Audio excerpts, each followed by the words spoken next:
What happened to the city that once ruled the world in style, sound, and pure rebellion? London in the 1960s wasn't just a place, it was a heartbeat, a vibe, a spark that set the whole planet alight.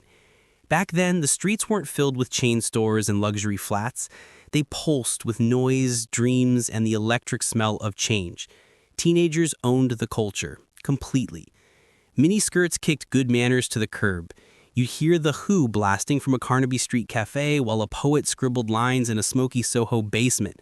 London was wild, unapologetic, loud, chaotic, and bursting with life you couldn't bottle or brand.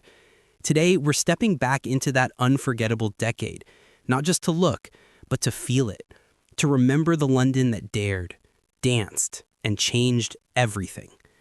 In the 60s, music wasn't background noise, it was a movement. Clubs like the Marquee and Ronnie Scott's became holy ground for rising stars and cultural revolutions. The Marquee launched the Rolling Stones and The Who. Ronnie Scott's kept jazz alive with smoky, soul-drenched nights. These places weren't glossy or glamorous. They were raw, sweaty, unpredictable. That was the magic.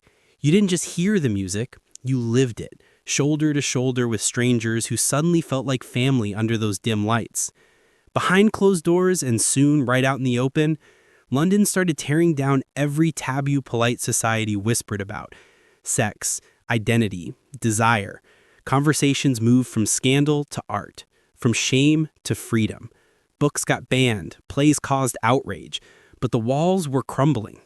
This wasn't rebellion for the sake of noise. This was claiming personal freedom. For the first time, people spoke openly about who they loved, who they were, and how they wanted to live. In that beautiful chaos, a new truth was born. There was no going back. If 60s London had a heart, it beat in Soho and Carnaby Street. Ordinary blocks turned into electric hubs of creativity and defiance. Cafes overflowed with artists, record shops blasted the latest sounds, and every shop window screamed a new kind of freedom. This wasn't just a shopping district or nightlife zone. It was the eye of a cultural storm. Vinyl, vintage clothes, revolution. Whatever you were chasing, you found it here. The world didn't just watch, it copied. The explosion spilled onto stages, into books, onto the streets. Writers and playwrights smashed sacred boundaries with work that was honest, controversial, and absolutely necessary. Audiences were shocked, divided, mesmerized. London was learning to speak its mind. What used to be hidden or silenced suddenly belonged to everyone. From tiny basement theaters to Soho bookshops, the city's voice grew louder, bolder, and unashamedly human. Forget New York, forget Paris. For one blazing moment, London was the most exciting place on earth.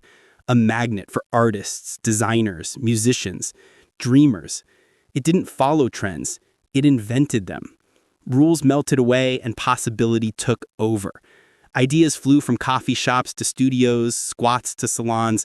The planet looked to London to see what came next, and London delivered. Wild, fearless, alive. Fashion detonated in color, attitude, and meaning. Mary Quant and boutiques like Biba turned style upside down. Not for the elite, but for the street. The miniskirt wasn't just a shorter hem. It was a declaration. I will be seen, I will be heard. Clothes became political, personal, expressive. Androgynous cuts blurred the lines. Bold prints turned pavements into runways of resistance. Fitting in was out. Breaking out was everything. For the first time, young people weren't just along for the ride. They were driving. Teens and 20-somethings had money, time, and a voice. They decided what was cool and rewrote the rules of growing up. Record labels, fashion houses, whole industries scrambled to keep up. Youth culture didn't ask permission. It kicked the door down. London danced to their beat, and the world rushed to catch up with a generation finally in charge. Working-class dreams got solid foundations.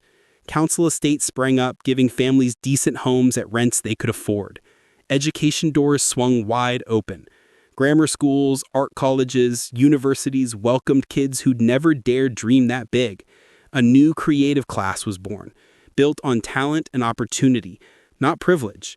From tower blocks to studios, The city became one giant workshop of reinvention. Caribbean newcomers brought fresh sounds, flavors, and fire. Notting Hill, Brixton, Hackney thumped with calypso, reggae, jerk chicken spice. It wasn't always easy. Racism was real, but something gorgeous was being built.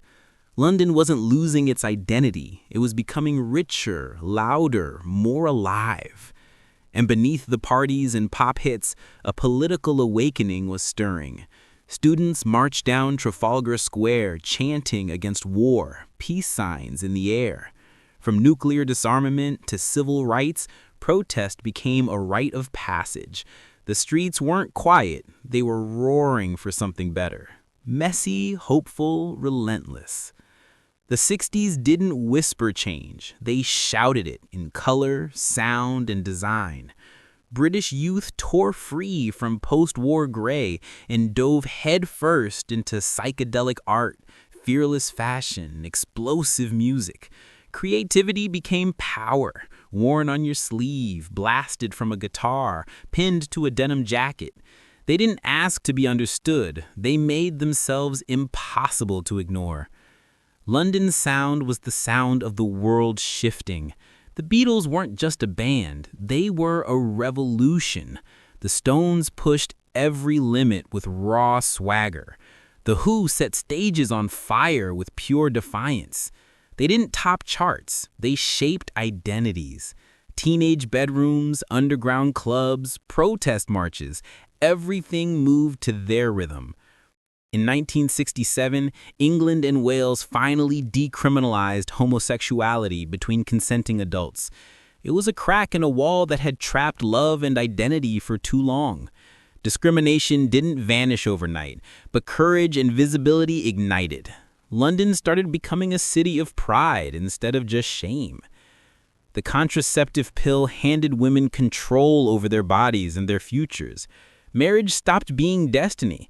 Motherhood stopped being inevitable. Choice arrived, and with it a quiet revolution that echoed through offices, classrooms, and bedrooms. Young women began writing their own stories. Mods didn't walk the streets. They scorched through on gleaming Vespas, sharp suits, soul blasting.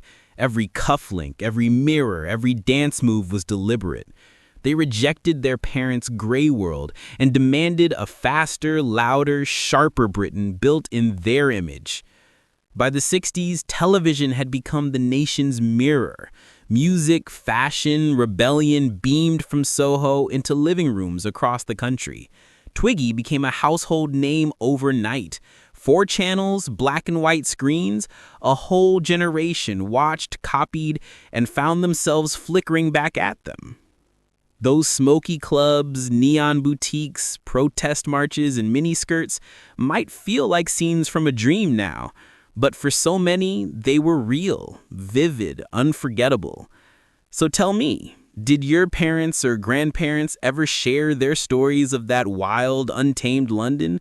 The places they danced, the songs that defined them, the way they dressed, the way they fell in love? Drop them in the comments below.